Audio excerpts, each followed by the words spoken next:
Donnie Pangilinan nanalo ng Asia's Most Stylish list. Kasama niyang nanalo si Heart Evangelista. Ang bagong project ng Don Bell mapapanood natin sa VIU.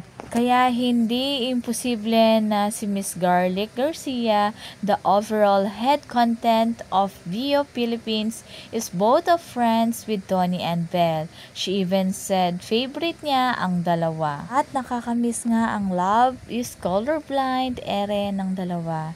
Dahil mukhang dun nag-umpisa ang kanilang pag-iibigan at dun lalo silang naging close. At dun din natin nakita na napaka-clingy ni Donnie kay Bell. At talagang pati sa mga classmate ni Bell ay napaka-close at talagang mabait na bata to.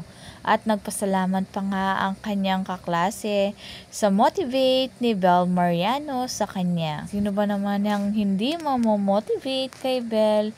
Nasa airplane siya at talagang inaaral niya ang kanyang thesis. Grabe no, kahit nagbabiyahe, talagang utak niya ay nasa study niya. Sana ay hindi na edit tong picture na to, talagang nakakakilig ang pag-kiss ni Donnie kay Bell. Talagang kilig na kilig ang dalawa sa isa't isa.